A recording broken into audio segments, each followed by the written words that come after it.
Hello anybody, and welcome back to Let's Play Rogue Legacy. I'm Mr. Devious, or just Deeb, and in the last episode, we went a little bit more through Castle Hamson and died against the boss Kidder. And in today's episode, we're gonna try out a new character class, and hopefully we're gonna kill Kidder by the end of the episode.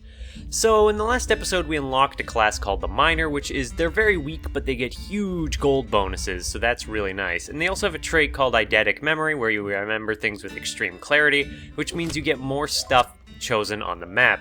Now, on our last life in the last episode, which happened before, we got a lot of money, as you can see there. $2,233. It's a lot of money. So we're gonna take the time to upgrade our Barbarian. Faraldus. So Barbarians now have the ability to shout and basically cause knockback with their attack. And while we're here, we're also going to get another character class, the Shinobi, which is called the fleetest of fighters. They're very fast, and they have a Naruto headband. I'm sorry for that. And they're basically high damage, but low HP. They're glass cannons, is what they are. And up here, we are going to upgrade the Knave while we're at it, so that now they're an assassin, so that they have an ability called Mist, which basically lets them turn invincible for a little while, which is extremely useful. Now, there's another ability that we can get soon called Potion Up, which increases the effectiveness of meat and potions, and that's really cool. So that's going to be on our to-get list when we get the money to get it. We're also going to increase our chance for crit hits, because that's just really nice to have in general. And we are going to increase nothing else. We're going to spend the rest of our money on an ability or some armor, hopefully. So yeah, we actually got a new piece of armor right here, but we're not going to put it on right now because we can't afford it. So let's just get the Squire chest for now and put that on. And now our armor is starting to look a little more cohesive than it did before. So now, with all of that out of the way, let's head right on into the castle. Sorry, Sharon, I don't like you taking all my money. So as you can see, our miner does not have a lot of HP, nor do they have a lot of MP. So this life might be over extremely quick. Ow! That already took over a third of our health just doing that. But as you can see, he gets a 30% bonus to the... He basically gets a 30% bonus to the base of the 10 gold that you get, so that's really nice. Also, you can see the Eidetic Memory ability, which shows you exactly where everything on the map is, like all the enemies and everything, making this an extremely useful ability. Also, I still have my double jump on, which makes sections like this a lot easier. And let's kill this guy, because he's more immediately threatening than the stationary target. That's kind of a good habit to keep, is killing the mobile enemies before you kill the immobile enemies, because at least with the immobile enemies you can kind of keep track of them and what they're doing. And now for another diary entry. Journal entry number 4. Everything about this castle is off. I can't seem to keep track of my headings, and there is no sun or stars to guide me. I find myself backtracking constantly, and I must painstakingly map out my progress, lest I go in circles. The maps I have pilfered off the corpses of other adventurers are breathtakingly inaccurate. It is almost as if they were describing a different castle altogether. Perhaps this place does something to the mind. Or are the stones truly shifting beneath my feet? Very interesting. Of course, we already knew that. Okay, just had to take a sip of water there, and we're gonna keep on exploring. In here, we have a bunch of enemies up above, but we should be able to take care of them pretty quickly. The very handy thing about Eidetic Memory is if you look to the map as soon as you enter a room, you can get a good bearing about where the enemies you have to worry about are. And if you just pause the game like that and look at the map, you can figure it out even easier. Eidetic Memory is a great ability, great trait, one of my favorites. And there's only the 2 enemies in here, so that's good. And that clears out this room. So as you can see, we're already having an easier time going about getting through the castle, even if this is, quite frankly, a pretty weak class. Now, he's dead. However, we're getting pursued by flaming balls.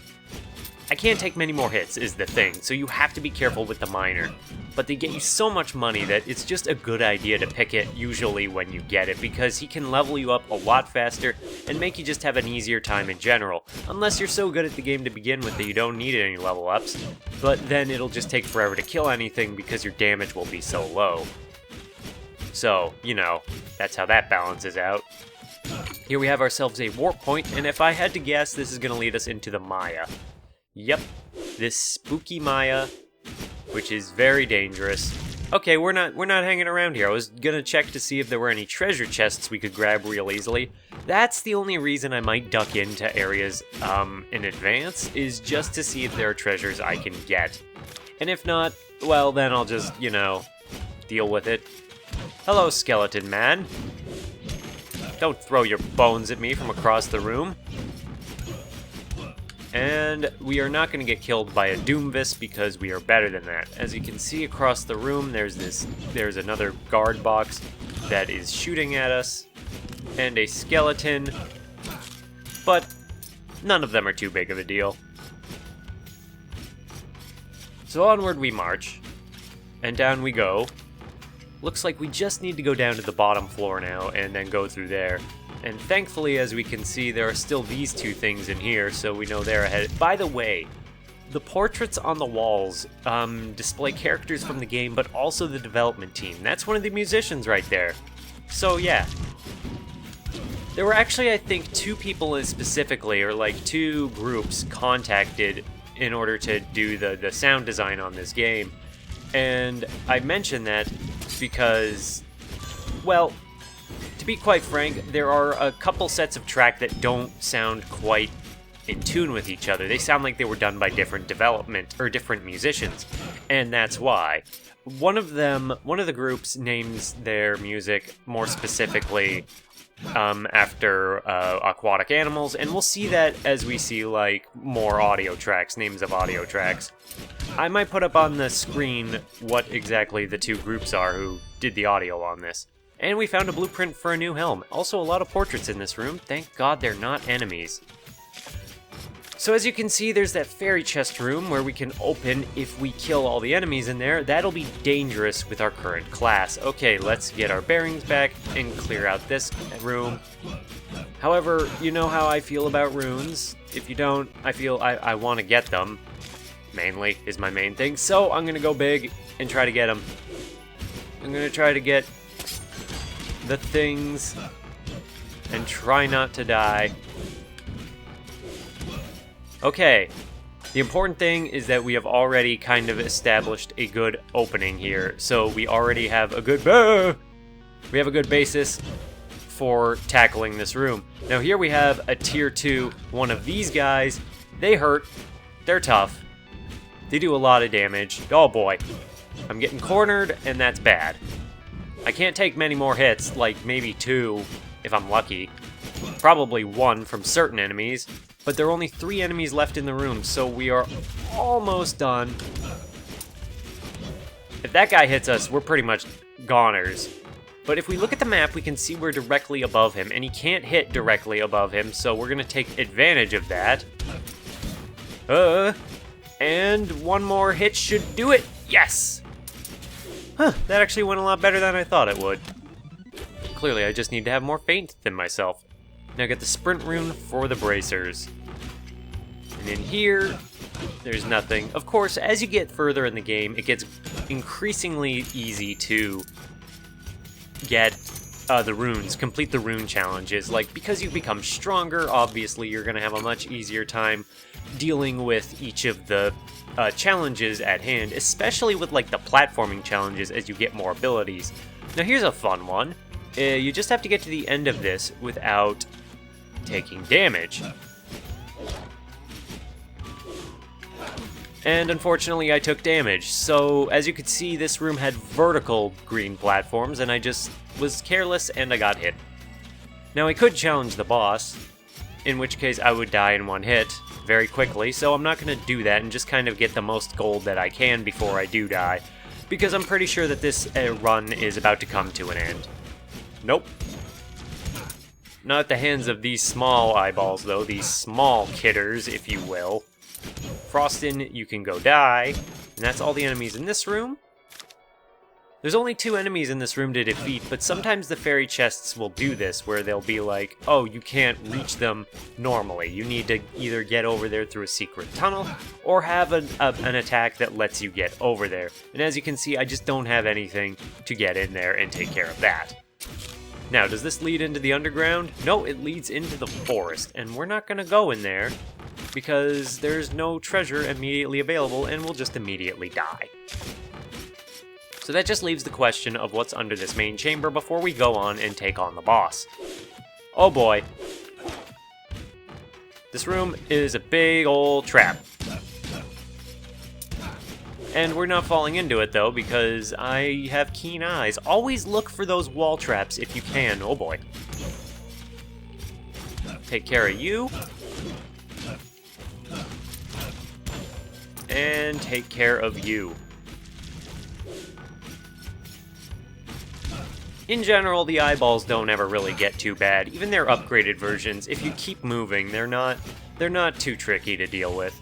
Okay, so we can see that thankfully with the red dots we can tell even where the zombies are hiding and the Doomvises, even though you can always tell which ones are the Doomvis because they will do a little shake, and they'll also have a slightly thicker black outline around their portrait.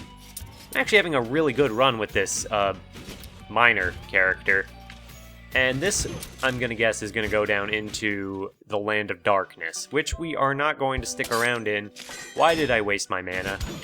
Don't just randomly mash buttons in this game. You will just use your mana and not have a good time. And another Doomvis up here, featuring another developer, I'm pretty sure. And okay, I guess that leaves everything but the boss itself. So, time to go die. And have a bad time. I will say though, this miner lasts longer than they usually do. Now you might have seen that when I had the ability to upgrade them that they would be able to turn on their headlamp, and that doesn't do anything except in the 4th area of the game where it lights it up. So that's gonna be something we get later. For now though, it's time to fight the Gatekeeper Kidder again. Rematch time. We are so dead. And we died in 1 hit. Because that's just how Kidder works. Still though, killed a lot of enemies, and he's gonna get a pretty good title. See? Divine Miner, Divine Barbarian, because they did as well as they did. Now that they're dead though, it's time to look for another character to play as. Since we just played as a miner, I'm not gonna play as them again, especially since they'll just die really quickly. I say we're going to be the tiny archmage. Actually, no, we're going to be the OCD barbarian queen, who can now have a barbarian shout because they're upgraded. They're OCD, so when they break stuff, they get MP from breaking objects in the building, so that's really useful. Not so useful for a barbarian, but, you know, pretty good. And we are definitely going to get this. This is a great one to get early. It's just growing a tree, but you know, it just upgrades the amount of gold you can get just in general. So all of the money upgrades you want to buy as early as you can for obvious reasons. We're also going to upgrade this and upgrade the thing. Spell Thief is a new class, but we're not going to get it just yet, mostly because we can't afford it. Haggle's another good one, where as you can see, we can't get it yet, so I'll talk about it more when the time comes. Now let's see if we can get ourselves a new piece of equipment. We can put this on, but I'm not going to yet. I'm just gonna see if I can get... Well, actually, I'm gonna go and get ourselves another rune here. We already have one on our sword, so we're gonna get one for our sprinting abilities, for our legs. Now, sprinting is fun. You can just do that in the air, kind of like a Mega Man X sprint dash ability. It's really nice. And it's also really useful in a lot of platforming sections where you have to, like, dash over spikes, and we have a double jump still, so we are a lot more mobile than we were before. So yeah. As you can see, we're getting 1 MP back per smashing things, so that hurt, but that's okay because I have a lot of health. Oh, these things, they kind of hurt, but I'm starting to get reckless, and I need to stop that. You know, the archetype of a skeleton who throws an arcing bone is really common in video games now that I think about it. They were in Castlevania, and then I'm pretty sure they were in a lot of other games too. But I guess what else do you do with a... Can't believe I missed. Well, there's an ability, there's an example of the dash in effective use right there. Also, I didn't mention it while we were playing as the miner. They had endomorph, so they couldn't get knocked back easily, but it did make them slightly wider and slightly bigger, so that was a really bad trait to have on that class.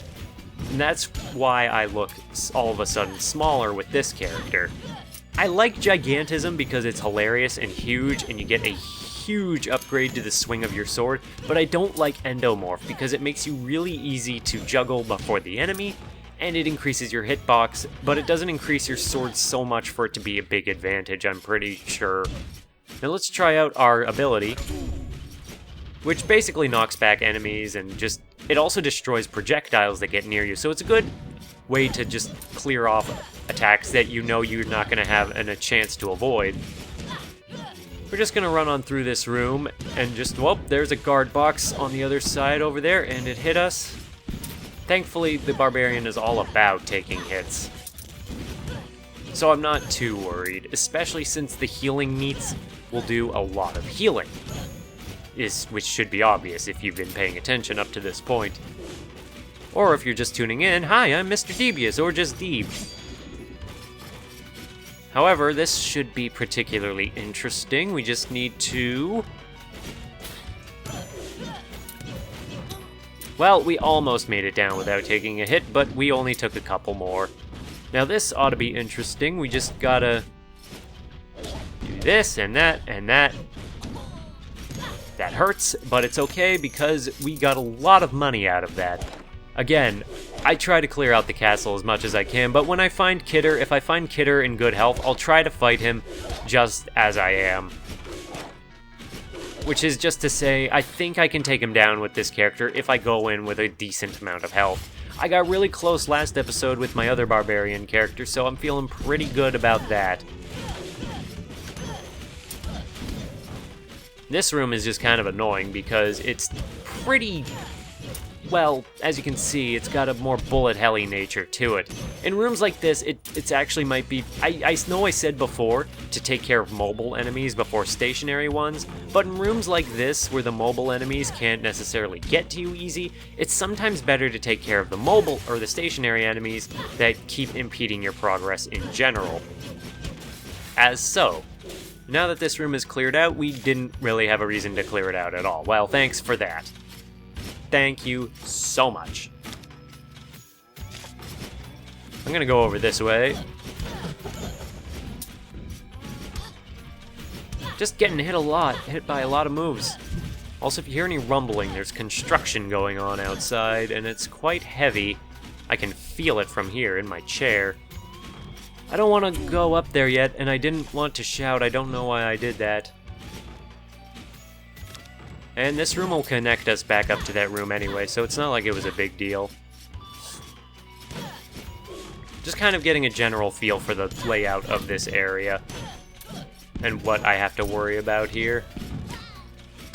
I'm just taking a lot of sloppy hits with this character, and I'm not sure why, and I don't like it. But we did find a blueprint for a knight's sword, so that's good. That helps me feel a little better.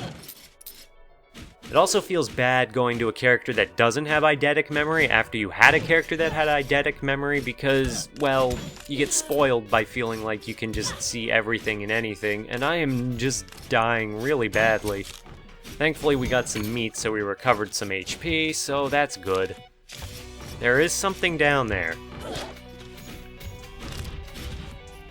Whoa, whoa, whoa, whoa, whoa, whoa, whoa, whoa, whoa, whoa. These guys need to get out of here. Because I'm gonna get this money, even if it almost kills me, and it killed me. Oh boy. We did kill a lot of enemies though, so I'm pretty proud of that. See? Divine. We had a good run there. Well, time to try out one more character. We are gonna be Sir Johnny the Shinobi, who is fast. They are already fast to begin with. They can't crit, but they do a big amount of damage. Eidetic memory and ADHD, so he's even faster than what we've already seen. This is gonna be stupid. While we're here, we're gonna unlock the Spell Thief.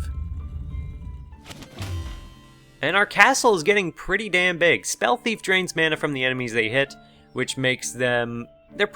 basically they get an infinite supply of mana in the heat of a battle, so they're really useful, especially when they're upgraded to a spell sword. And with our 300, I'm not sure if there's anything else we can afford. Well, let's see if this guy can give us anything. Probably. We can't complete our set just yet. However, we can buy the limbs, so now that we have a cohesive set of armor. How lovely. It increases our magic. Look at how pretty we are, and how fast we are! Holy crap, this is ridiculous! Shinobis are fun. They're a very fun class to play as, because they're just... I'm gonna die. I am too fast. Too fast, holy crap. But look at that damage. In the beginning, Shinobis are a lot better than the critical classes like Assassins and Rogues, until you upgrade your chances for critical hits, in which case I think they start to level off, and you start needing those critical hits to do a proficient job. It's all a game of probability at a lot of times. This is pretty difficult, actually, to keep moving so fast. It's like Meat Boy, almost. Jesus, it's... And you can't stop. There's no run button. This is just the default speed. Holy crap, this is hilarious. But it's also innately terrifying. Okay. But I believe it. That was the joke they made. Because all ninja and shinobi have to be Naruto. You know, never could get in Naruto. I think it was on TV, but I just was never interested. I've never been much of a big anime person myself. I mean, I'll watch one now and then, but I've never been, like, the kind of person who would go to an anime club or get into discussions about anime. It's just never really been a huge interest of mine. I mean, I watched Pokemon like most people my age did, but, you know, just never been a gigantic fan, so I know a lot of the Naruto memes, because you can't avoid memes on the internet, for God's sake, but never watched it, never really had an interest. And that's just what it is. This run, though, is going pretty well as our shinobi, so I've been grateful for that. Giant Sword isn't a particularly useful ability, I think. Not for me personally. This room is suspicious. But it just has a night cape. I guess maybe that... Oh, okay, that's great. I don't think you should take damage from hitting the sides of spikes like that on an elevated ledge. That's just silly. And now the Doomvises are particularly weak against the Shinobi, since they die in one hit and can't even really spin around after the fact. Whoa, boy. This is gonna be another long-running episode too, isn't it? I hope not. Okay. When I enter a room with mages, I tend to pause, as you may have noticed, just to get my bearings a little better than if I had not. Eidetic memory, though, still useful as hell. I'm gonna guess, though, that going up here, we will have another path up to the Maya. We do. Any immediate treasures in here? Nothing worth risking our life over, anyway. Let me just check the map again so I can figure out where I'm going. Looks like we're gonna be going back down over here. And from there, let's try going down over to the right. Oh boy, there's a fairy chest in here for getting all the enemies killed, but there are a lot of mages, so it's about to become very bullet helly in here, very fast. You see that? But with the shinobi, you can kill enemies very easily, no matter how tough they are, so I'm not too worried. As you can see, Flamelock's dead, Doomvis is dead, there's only 2 left to worry about, and there's 1. Oh, I guess that 1 was the last one. Hooray! And for our trouble, we get ourselves a Vampire Rune. Very nice. Vampire Rune pretty much gives you back HP as you damage enemies, which makes it extremely useful, and if you stack it, it can make you, not unkillable I can say, but it would make your runs last a lot longer. Combined with Barbarian, a Vampire Barbarian can last a really long time and have really long runs. but the amount you heal is pretty minimal to keep it from being broken. It only really becomes super powerful if you stack the runes, and of course if you stack the runes, you don't reap the benefits of other runes, so you do have to nerf yourself a bit in other respects. It is pretty easy to break the rune system in this game, but they did take efforts to try and balance it, and I respect that. So there's only 3 more enemies left in this room, or 5 by the looks of it. 4. Can't count. Zombie. No big deal. Hate spikes.